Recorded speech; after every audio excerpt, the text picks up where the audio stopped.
Queridos, quantos estão famintos de algo da parte de Deus, mais da parte de Deus? Eu estou meio nostálgico esses dias, pensando em 16 anos daquilo que nós temos vivido, desfrutado, e tem sido incrível. Quantos são apaixonados por essa visão?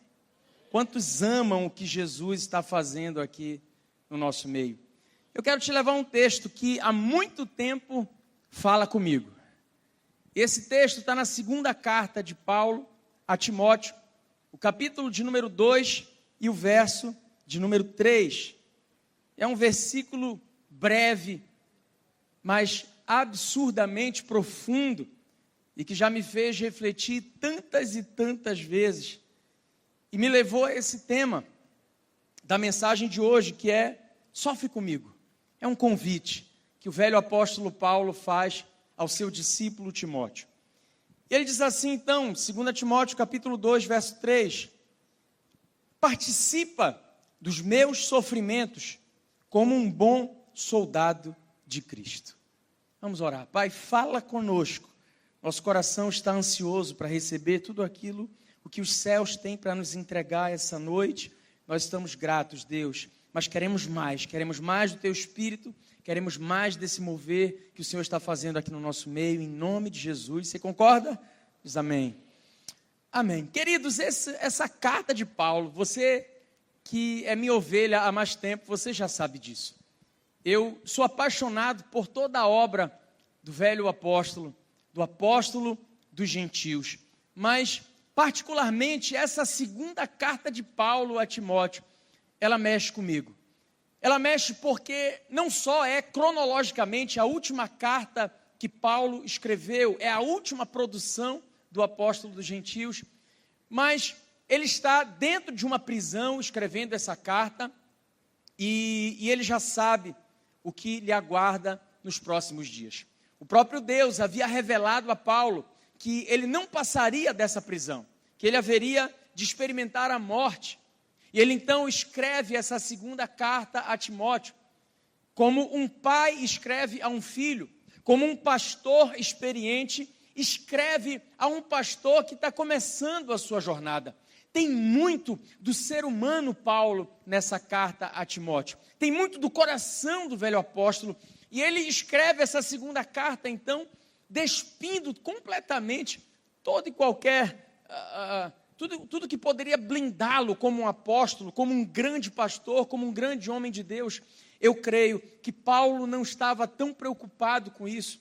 Ele de fato quer desnudar a sua alma, se despir diante de quem era seu discípulo próximo e íntimo.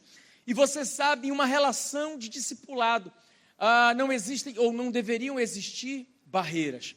Paulo está sendo muito transparente com Timóteo e há um quê de dramaticidade nessas palavras do apóstolo Paulo.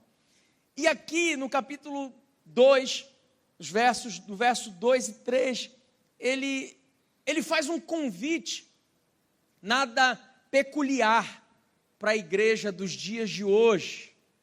Ele fala para o seu discípulo amado, Timóteo, vamos sofrer um pouquinho? Timóteo, #partiu sofrimento. Isso não é muito comum, isso não é muito corriqueiro nos dias de hoje, mas eu penso que deveria ser. E durante muito tempo isso me incomodou, porque os crentes do dia de hoje, eles são de porcelana. Aliás, eu acho que essa geração que tem se levantado é uma geração que não sabe muito bem lidar com a dor. A gente não sabe muito bem lidar com palavras contrárias, a gente não sabe muito bem lidar com as nossas emoções. Nunca na face da terra existiu uma geração tão facilmente alcançada por traumas e por dores. Eu já falei aqui que eu acho que é culpa do mertiolate, que parou de arder, mas isso é um outro assunto. Então, a verdade é que o sofrimento, ele é inerente à condição humana. René Descartes, um matemático, um filósofo francês, ele certa vez disse: penso, logo existo. Parafraseando ele, eu diria: existo, logo sofro. Faz parte. Não tem quem esteja vivo, não tem quem tenha um coração pulsando dentro do peito, que não vá se deparar com algum tipo de sofrimento. Mas isso é quase que uma heresia a ser pregada nos dias de hoje. Sabe, eu lembro que as primeiras vezes que eu entrei numa igreja evangélica, já batizado, porque a primeira vez que eu pisei os pés aqui foi para me batizar nas águas, foi em setembro de 2003, eu desci as águas, eu nunca tinha vindo numa igreja evangélica, eu fui ganho dentro de uma célula, fui discipulado, fui cuidado, entendi o meu propósito, e aí a primeira vez que eu entro numa igreja, então, foi já decidido a descer as águas do batismo. E aí o primeiro contato que eu começo a ter era com um pregador que ele não seguia muito. Quem me dera tivesse logo entrado na igreja e vindo para o culto do pastor Josué.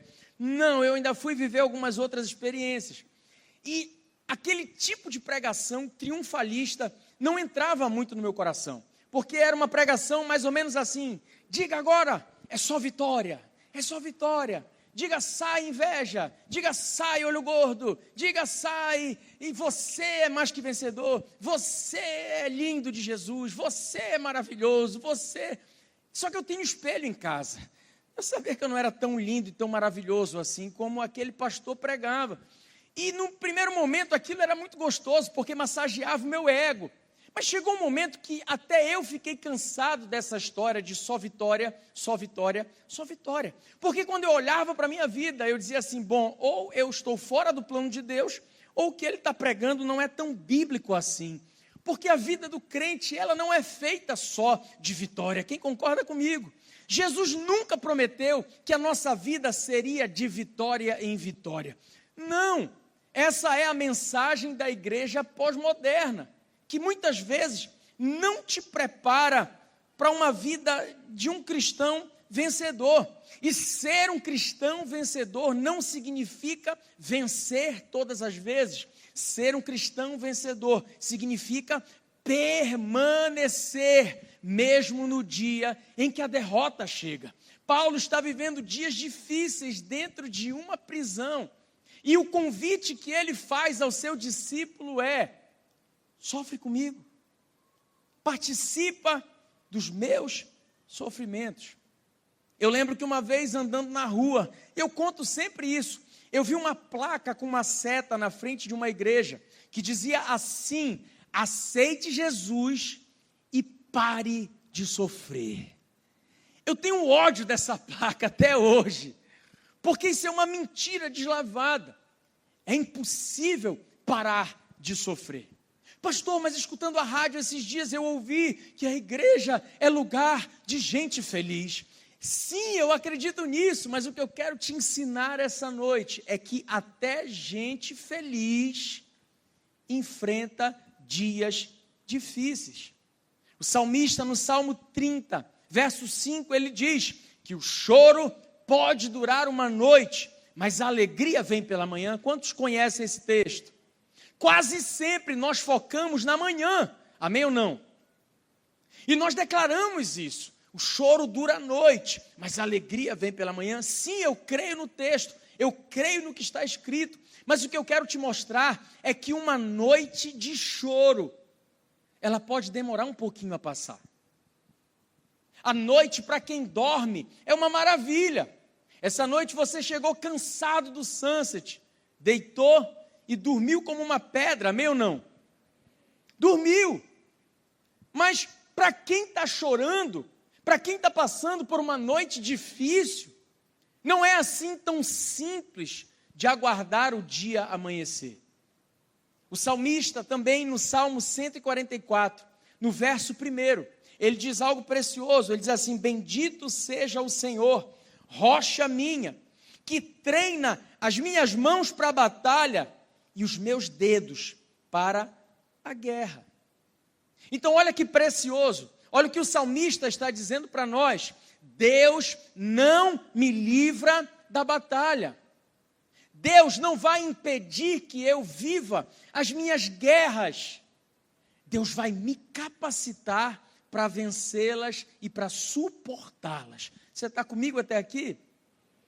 Então Jesus não prometeu uma vida sem sofrimento. Ele prometeu que estaria conosco todos os dias da nossa vida. E Paulo está reafirmando isso. Olha, Timóteo, eu estou sofrendo. Eu estou convidando você a participar dos meus sofrimentos. A dor nem sempre tem uma relação com o pecado.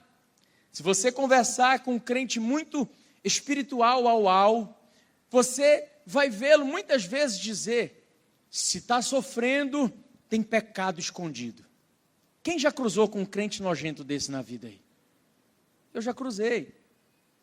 Não, se está sofrendo, é pecado, é pecado. Vasculha porque é pecado. Não tem absolutamente nada a ver com o pecado.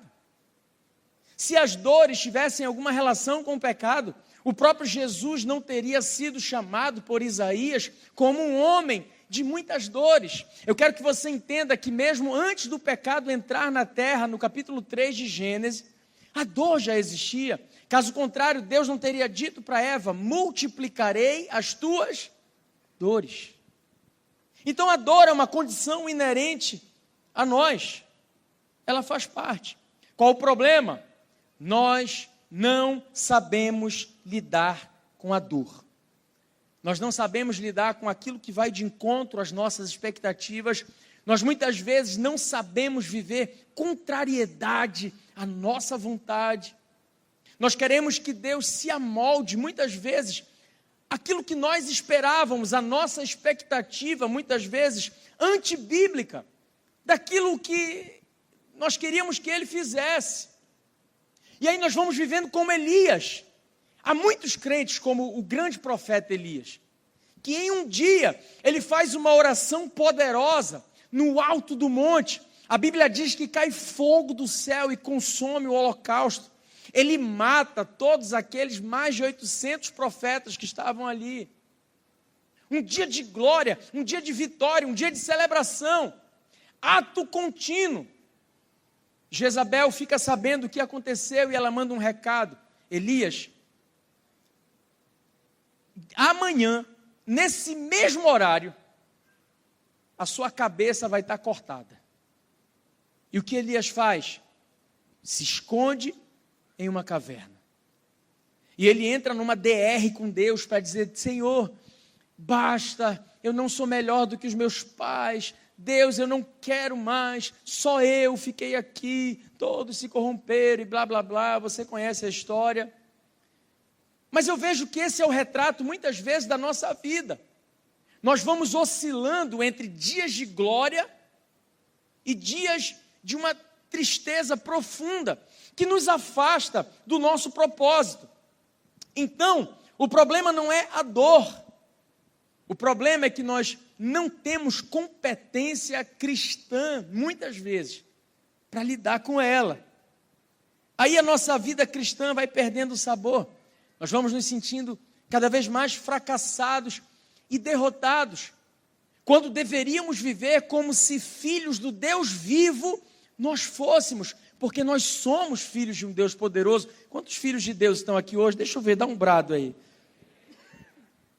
Deixa eu te mostrar uma pesquisa, e essa pesquisa foi publicada em 2007 por um instituto chamado Reveal, e ela foi encomendada por uma comunidade americana, Willow Creek Community Church, e a pergunta ela foi a seguinte: você considera que leva uma vida vitoriosa? Presta atenção, essa pergunta foi feita para crentes.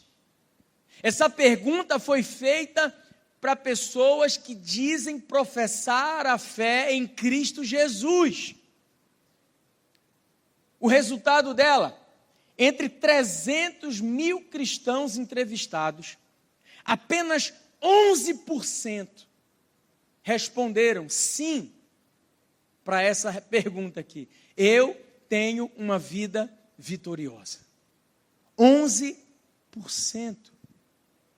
Isso quer dizer que quase 9 em cada 10 se consideram cristãos fracassados. Se 11% dos alunos concluíssem a faculdade, como seria? Se 11% dos pacientes saíssem vivos de um hospital, você pode imaginar o caos que seria.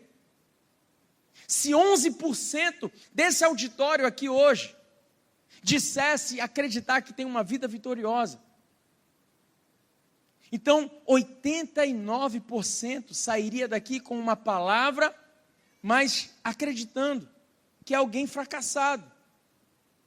Se um time de futebol vencesse só 11% das partidas, aí seria o Clube do Remo, que é mais ou menos isso, né? Explica para ele, Denilson, que o Clube do Remo é um time do Satanás aqui em Belém. Estou brincando. Remo processa pastor da igreja quadrangular. Não, é brincadeira. Poxa.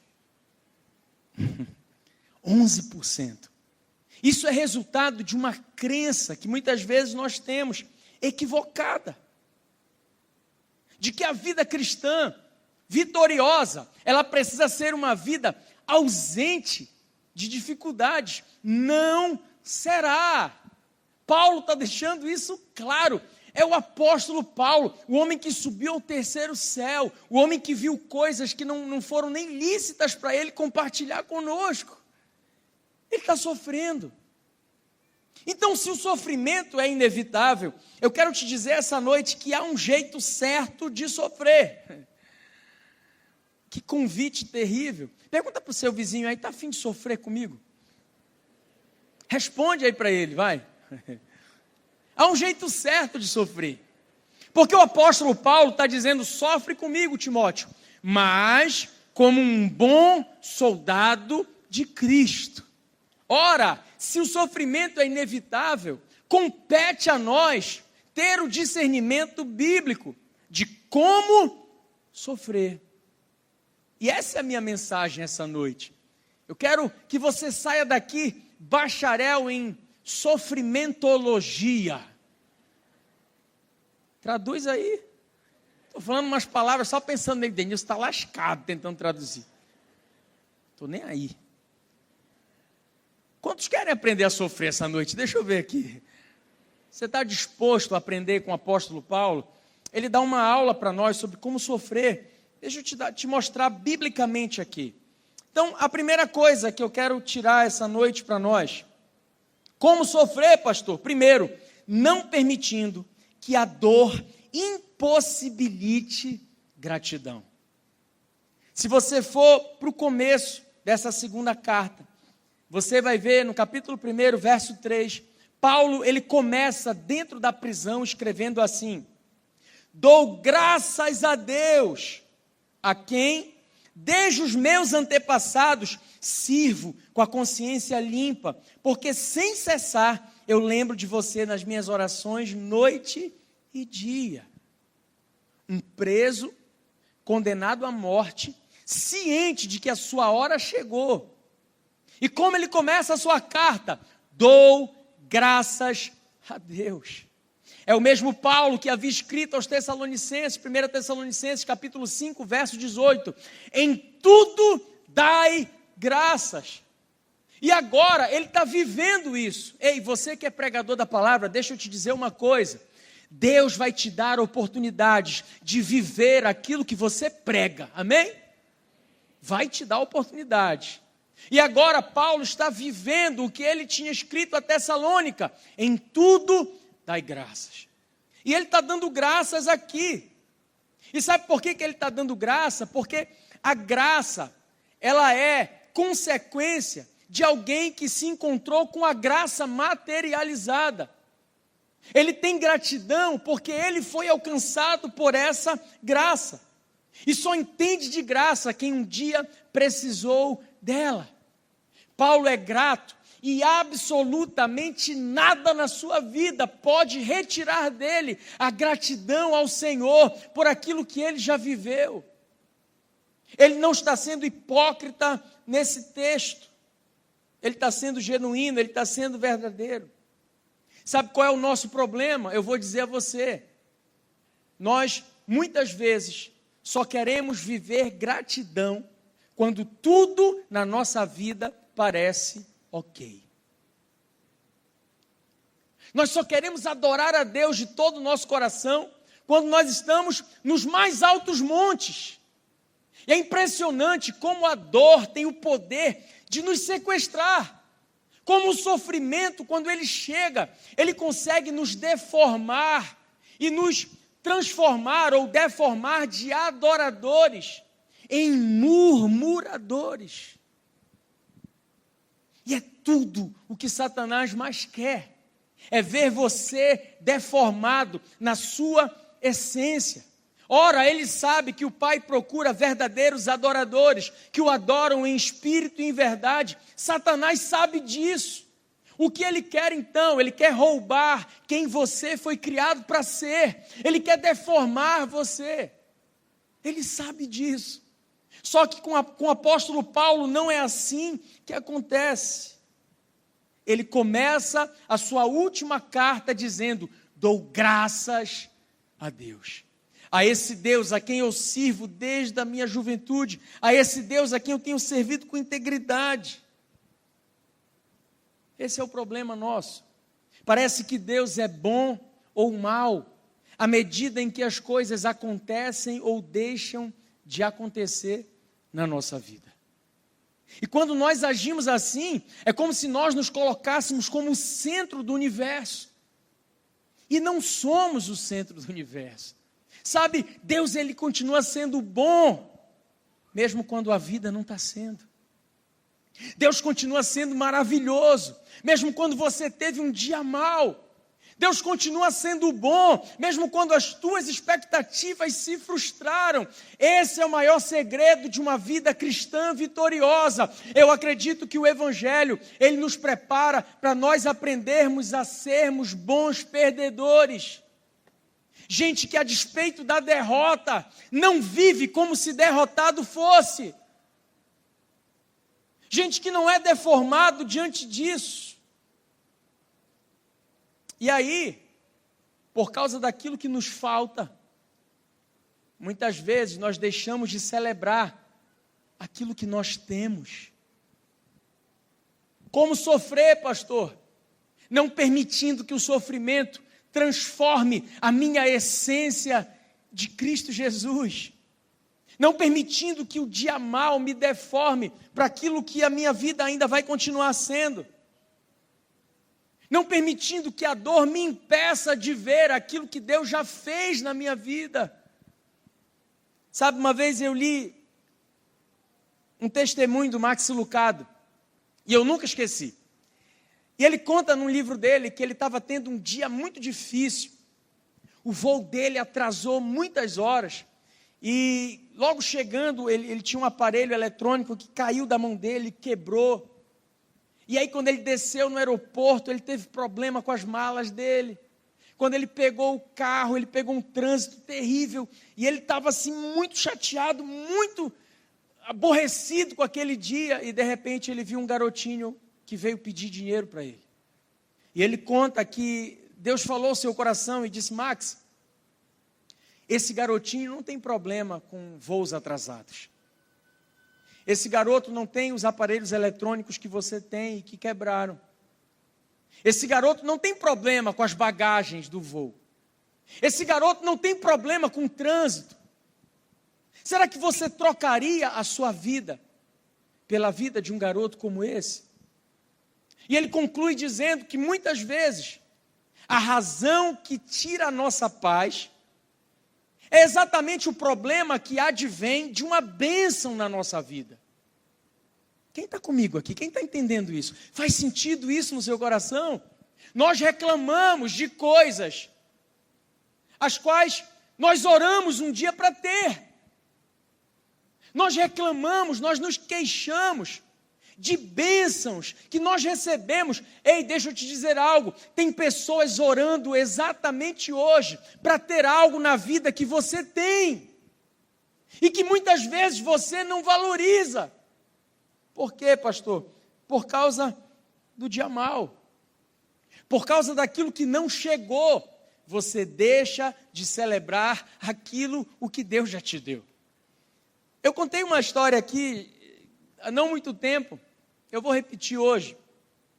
Teve um dia que eu estava no shopping com a Hannah, com a minha filha mais velha, e aí a Hannah falou para mim assim: papai, eu queria muito uma coleção de livros que a minha colega comprou lá na escola. Eu falei: claro, filha, vamos comprar. Ela falou: o senhor vai comprar a coleção inteira? Eu falei: claro que eu vou comprar a coleção inteira. Nós, como pais, queremos incentivar os nossos filhos à leitura, amém ou não? Nós amamos isso, inclusive eu incentivei ela a colecionar o álbum da Copa. Estamos colecionando, ela está colecionando, eu estou só ajudando. E ela falou: pai, eu quero a coleção toda. Eu falei: claro que sim, filha, quanto deve ser uma coleção como essa? Que é isso para mim? Vamos lá comprar essa coleção. Chegamos na livraria, ela falou: pai, está aqui a coleção. Quando eu fui ver, era quase R$200 cada livro. Eram 3 ou 4 livros. E eu olhei, eu falei assim: filha, vamos começar pelo primeiro. Porque eu não sou besta, vai que eu compro os 4 livros e ela não lê. Quem concorda comigo, papai e mamãe? Falei: olha, papai vai comprar o primeiro livro. Se você ler o livro todo e gostar, no Natal, brincadeira, não falei Natal, eu compro o próximo livro.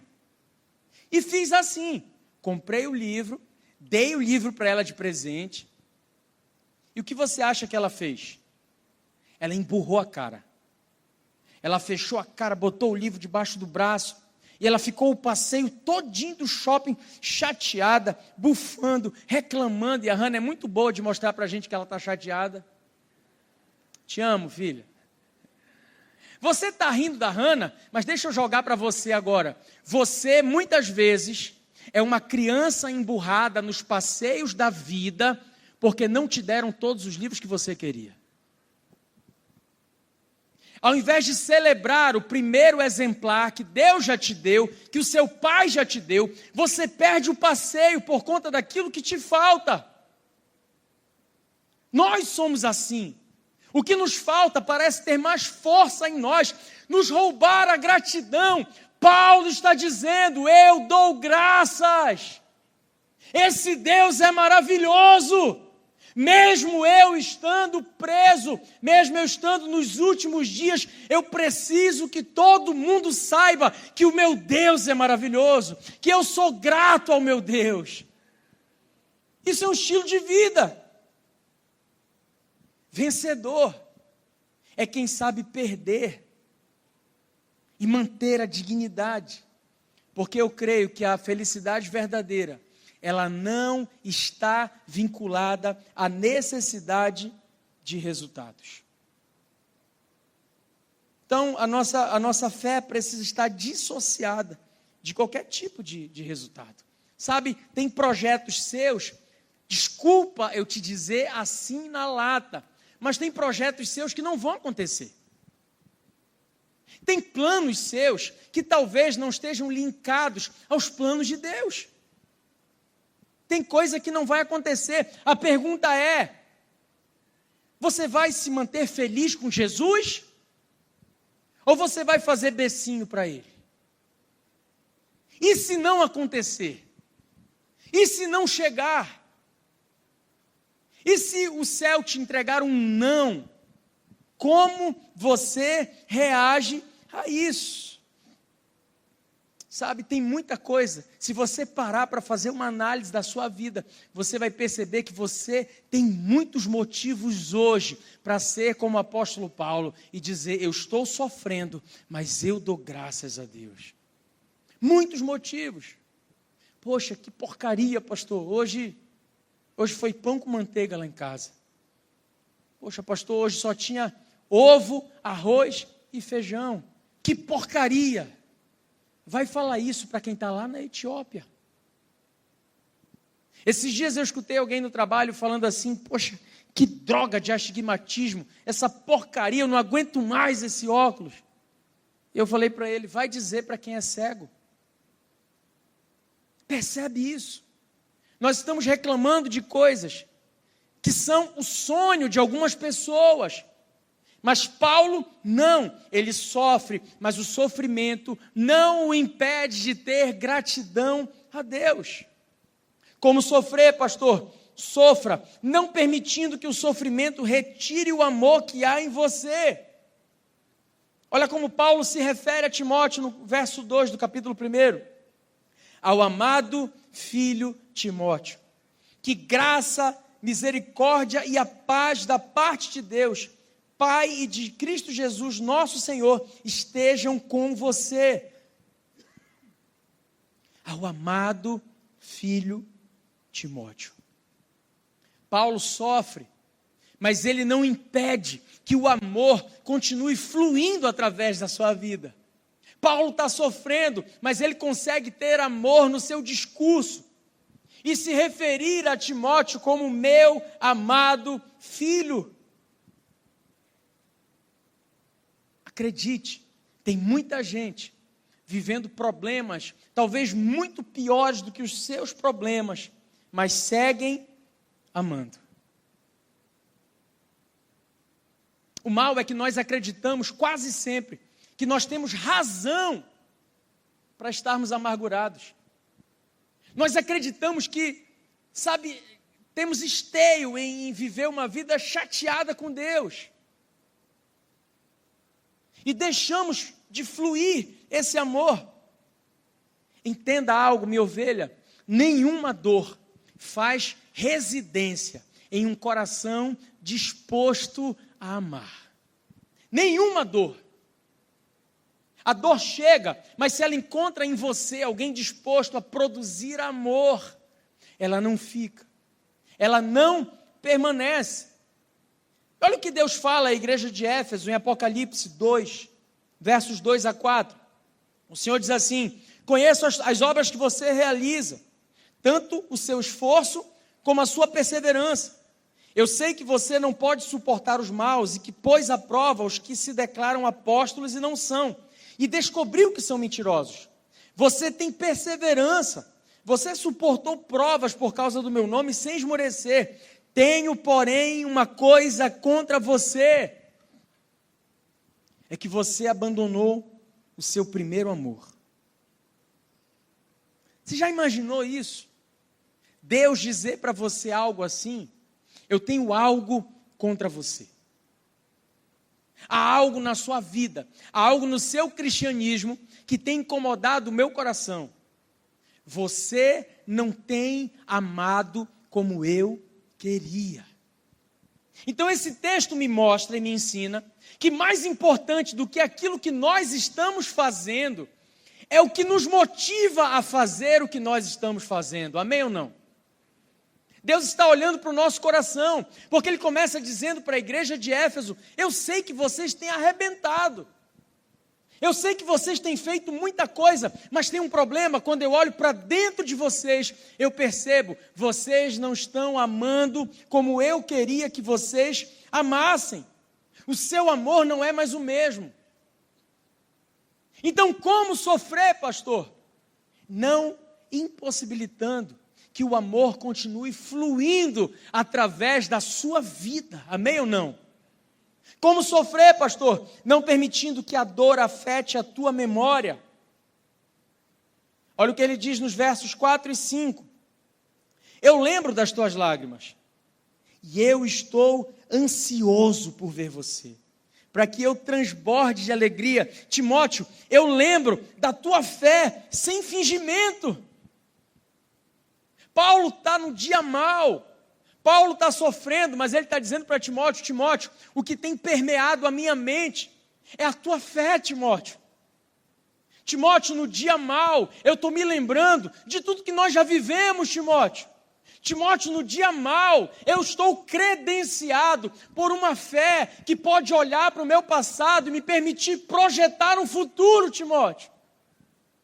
A dor não roubou a minha memória.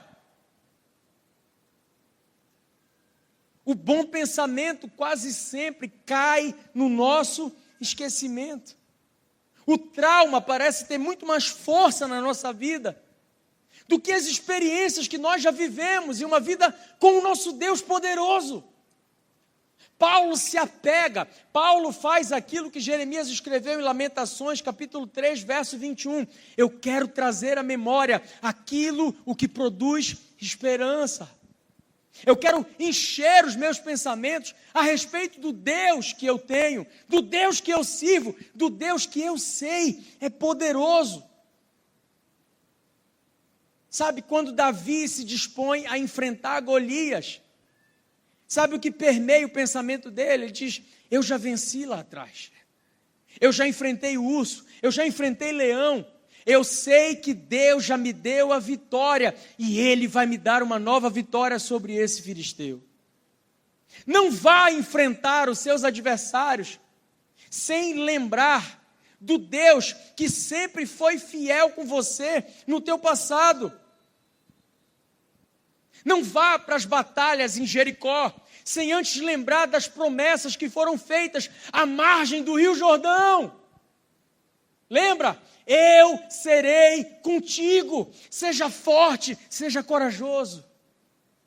Promessas de Deus, eu sei, você tem.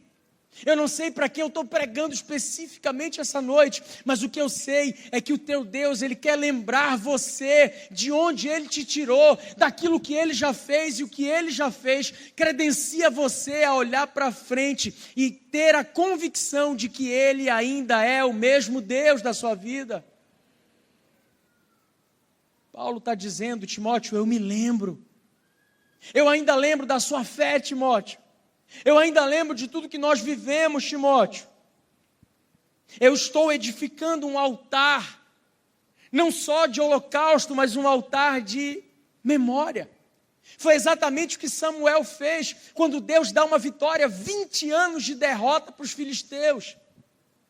20 anos sem saber o que era vencer. Não, eu não estou falando do Clube do Remo na Série A. Eu estou falando do povo de Deus, 20 anos sem uma vitória. E quando o povo se arrepende, através da pregação do profeta Samuel, sabe o que ele faz? Ele constrói, ele edifica um memorial, e ele diz, Ebenezer, até aqui nos ajudou o Senhor. Isso precisa ser uma prática na nossa vida, irmãos. Nós precisamos edificar altares que nos lembrem a fidelidade de Deus na nossa vida. Porque o até aqui me permite projetar o daqui em diante. O Deus que me deu a vitória, Ele vai continuar sendo fiel na minha vida. O Deus que foi Deus dos mais altos montes na minha vida, Ele também será Deus dos mais profundos vales. Paulo está lembrando daquilo que pode trazer esperança para ele. E ele sofre assim, lembrando de Timóteo. Como sofrer, pastor? Sofra, mas não sofra sozinho. Não sofra só. O convite que ele faz a Timóteo é, Timóteo, participa dos meus sofrimentos. Timóteo, sofre comigo. E mais adiante, lá no capítulo 4, verso 9, ele vai dizer, vem depressa, Timóteo, procura vir ter comigo depressa. E ele segue dizendo, passa lá em Troade, traz a minha capa, Timóteo. Vem, antes que chegue o inverno. Ei, é o apóstolo Paulo falando isso. É o poderoso apóstolo Paulo, dizendo a Timóteo, Timóteo, eu não posso sofrer sozinho. Quem dera, irmãos, todos nós entendêssemos a preciosidade que existe em não passar por um sofrimento sozinho. Sabe, é por isso que tantas e tantas vezes eu pergunto, quantos estão sem célula? Quantos aqui ainda não frequentam nenhuma célula? Não é para ser chato, não é para ter nenhum tipo de controle, é porque eu quero muito que você entenda que ser igreja não é estar em um auditório. Ser igreja é ter gente para sofrer com a gente. Essa é a nossa finalidade principal. Paulo sabia o que Deus tinha dito lá em Gênesis capítulo 2, verso 18: não é bom que o homem esteja só. É possível, mas não é bom. Sabe, e no final das contas, viver cristianismo genuíno é descobrir que a vida só encontra sentido no encontro. Nós somos frutos dos nossos encontros. O nosso cristianismo muda quando a gente olha para o lado e a gente percebe que tem gente para dizer: sofre comigo, participa dos meus sofrimentos. Essa é a vida em igreja que foi pensada por Deus. Não uma igreja que vem domingo a domingo, não uma igreja que lota um auditório, mas gente para quem a gente pode dizer: sofre comigo. Independente do tempo de fé que você tenha, independente do quão rica seja a sua teologia, você precisa de gente para sofrer com você. Paulo sabia o quão precioso era ter Silas ao seu lado na prisão. Ele sabia. Nenhum de nós pode ser alguém sem ter alguém ao seu lado para passar por dias como esse. Nem Deus, quando foi homem, quis ser homem sem ter gente para sofrer com ele.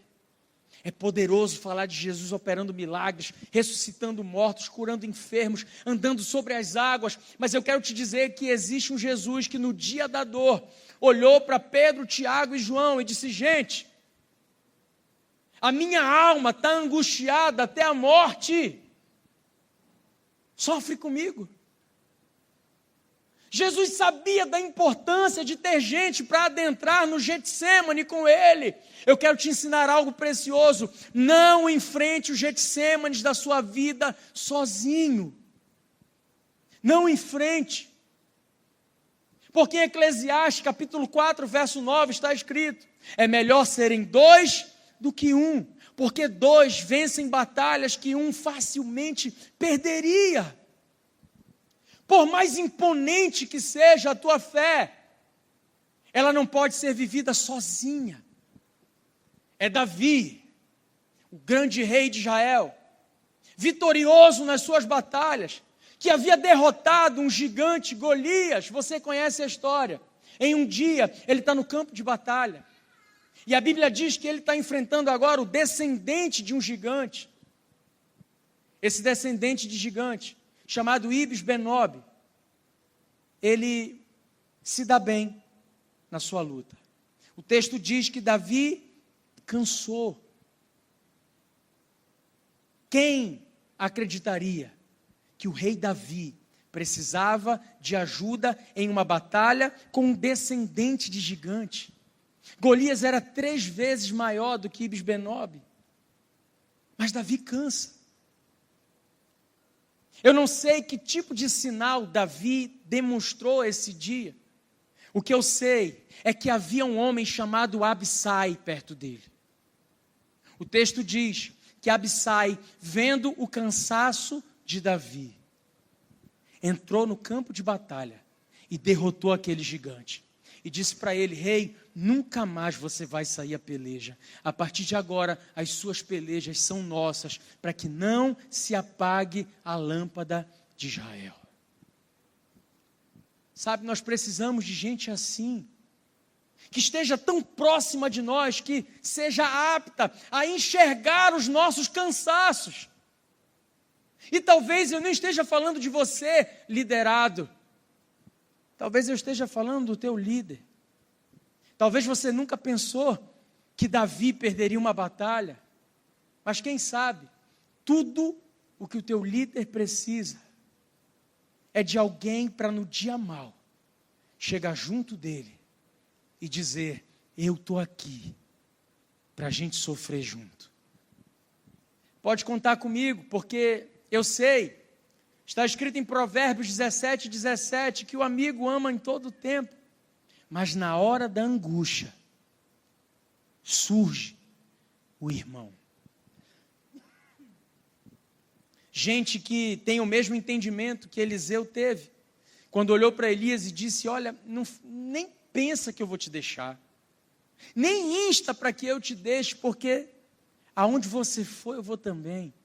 De gente que tem a mesma fé que Ruth teve, disse para Noemi: olha, o teu povo é meu povo, o teu Deus é o meu Deus, onde tu fores eu estarei também. Não sofra só, não sofra sozinho. Eu quero te dizer isso, você não está só nessa batalha que você tem enfrentado. Deus te trouxe aqui hoje para dizer que Ele te inseriu em um lugar com gente da parte dEle, segundo o coração dEle, para dizer: eu estou aqui para passar por isso contigo. Sofre comigo, como um bom soldado. Todos nós precisamos de alguém assim. Todos nós precisamos de um pastoreio, todos nós precisamos de uma liderança, todos nós precisamos de um cuidado de perto. Felizes os que descobrem isso, que você não é um Superman, que você não tem a obrigação de estar bem todos os dias da sua vida. E que bom é ter gente para dizer: sofre comigo. Participa dos meus sofrimentos como um bom soldado de Cristo. Isso pode fazer toda a diferença na nossa vida. Isso pode fazer com que a gente permaneça muitas e muitas vezes diante as batalhas da vida. Eu creio que uma das maiores manifestações que Deus pode fazer na nossa vida é nos permitir olhar para o lado, no dia da angústia, no dia da dor, no dia do sofrimento, nas nossas prisões, nas nossas masmorras. E ter gente para dizer: traz a capa. Vem, porque o inverno está chegando. Vem, porque dessa vez eu cansei. Eu enfrentei batalhas maiores, mas dessa vez eu cansei. Eu venci Golias e agora Isbi-Benob está vencendo.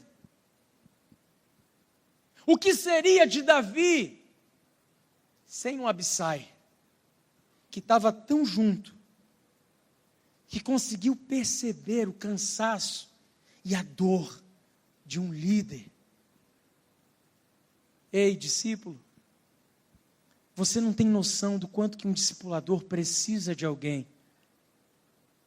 para quem ele possa olhar no dia em que deu tudo errado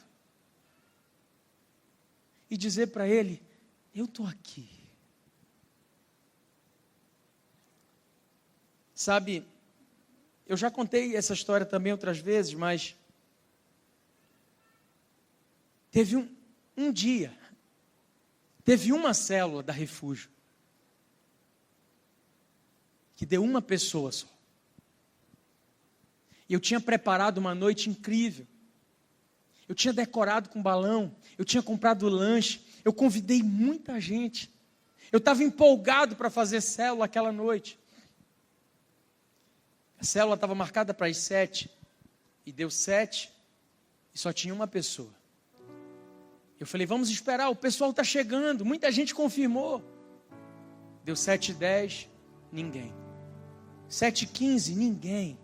7h20, ninguém. 7h30, ninguém. 15 para as 8, eu falei: acho que não vem ninguém. Aquela roda de cadeiras vazias. E naquele dia eu me senti fracassado. Eu estava tendo que lidar com muitas crises dentro da minha cabeça. Eu não tinha dado certo como líder até então. Estava recomeçando. E eu lembro de ter dito para ele: cara, vamos sair. Vamos dar uma volta, vamos. E ele falou para mim: não. Se Deus te deu uma palavra, eu quero receber. Eu sei o que você carrega. Eu sei o que tem na sua vida. E se tiver só eu e você, Deus quer falar comigo. Por favor, libera sobre a minha vida. Foi como se ele tivesse dito isso para mim: eu estou aqui para a gente sofrer junto. Só Deus sabe o quanto eu precisava. E naquela noite, o culto da Refúgio foi feito de 2 pessoas. Mas eu tive alguém para dizer para mim isso: eu estou aqui. Ontem, na festa, eu sentado com Esaú e com o João, a gente falando, cara, quem diria que uma reunião em uma garagem, 5 moleques, 5 moleque, porque eu era jovem também, quem diria que aqueles caras que só queriam buscar Jesus, que só queriam amar Jesus, viveriam isso? Quem diria? Quantas e quantas vezes, no dia triste, no dia mau, eu olhava para essas 5 pessoas e era como se eles estivessem dizendo, eu estou aqui para a gente sofrer junto. Quantas vezes nós apanhamos da própria igreja? Quantas vezes eu ainda apanho da própria igreja? Eu tenho gente para dizer, pastor, a gente está aqui para sofrer junto. Você não imagina o poder que há da comunhão. É por isso que Satanás tenta tanto contra ela. É por isso que ele tenta tanto jogar um contra o outro. É por isso que ele não quer que você seja discipulado. É por isso que ele não quer que você esteja inserido numa célula. Ele não quer, porque ele sabe há poder na comunhão. Ele sabe que 2 vencem uma batalha que 1 perderia. Paulo sabia disso também. E por isso ele está dizendo, Timóteo, sofre comigo. Vem correndo, vem depressa, Timóteo. Eu sou o grande apóstolo Paulo, mas eu não posso ser quem eu sou sem ter alguém que ratifique o meu propósito existencial. Nenhum de nós foi criado e pensado por Deus para viver uma vida solitária. Isso não é cristianismo. Não existe cristianismo caminhando sozinho. É precioso ter gente para dizer, sofre comigo. E eu termino. Como sofrer, pastor? Com os olhos no futuro que Deus tem para oferecer. 2 Timóteo, capítulo 4, verso 8, Paulo termina dizendo assim, desde agora, a coroa da justiça me está guardada, a qual o Senhor, justo juiz, me dará naquele dia. Não somente a mim, mas todos quantos amarem a sua vinda. Paulo está dizendo, hoje eu estou sofrendo, mas aquilo que o Senhor vai me dar, isso é certeza. Hoje eu tenho grilhões nas mãos, mas a minha coroa está separada e preparada. Hoje eu estou vivendo dia de dor, mas o meu Deus, que é justo juiz, Ele há de me recompensar. Entenda, minha ovelha, a tua recompensa, ela pode não vir dos homens. Nem sempre você vai receber os aplausos que você merecia receber. Nem sempre você vai ter o reconhecimento por aquilo que você já fez aqui na terra. A justiça dos homens, ela falha. Mas o que eu quero te dizer é que o Senhor, o justo juiz, Ele tem um futuro preparado para você. E a justiça dele, ela não tarda não, como o mundo costuma dizer. Ela vem na hora certa. Às vezes, nas grandes frustrações, é que se iniciam as grandes revoluções. As grandes mudanças, aquilo que Deus queria operar. Muitas vezes o fracasso do seu plano é o começo do plano glorioso que Deus tem para a sua vida. Muitas vezes aquilo que deu errado na sua vida é porque precisava dar errado. Precisava dar errado. Para quê, pastor? Para que o plano de Deus se cumprisse. A vontade dele é sempre boa, perfeita e agradável. Então, minha ovelha, confia. Confia. Passa pela dor sem que a dor te deforme. Passa pela dor, mas não passa sozinho. Passa pela dor dando glória a Deus. Passa dando a dor olhando para o futuro. Passa pela dor memorizando quem é o seu Deus. Em frente. A dor não veio para te acabar. O sofrimento não veio para te destruir, não. Lembra? Todas as coisas cooperam para o bem daqueles que amam a Deus. Todas as coisas. Todas as coisas. Todas as coisas. Pastor, eu não estou vendo ainda. Calma. Talvez antes de chegar o bem para você, Deus está fazendo o bem para quem está ao teu entorno. Deus está fazendo o bem para quem está ao teu redor. É o navio de Paulo naufragando. Paulo poderia dizer: que trágico, meu navio foi a pique. Mas houve um povo que foi alcançado pelo Evangelho pregando. Enquanto Paulo talvez lembre daquele dia e diga: puxa, que dia trágico, o navio naufragou. Havia um povo dizendo: graças a Deus que o navio desse homem naufragou e nós pudemos conhecer o Deus de Paulo. É um José dizendo: maldito o dia em que eu fui parar na prisão.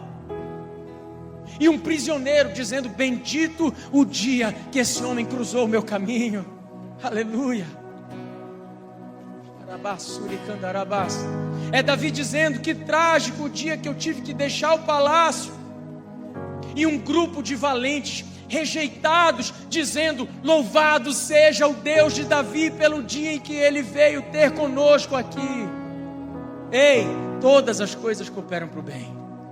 Você pode não entender ainda o que você está passando, mas o que eu quero te dizer é que o teu Deus é fiel. O teu Deus não perdeu nenhuma batalha.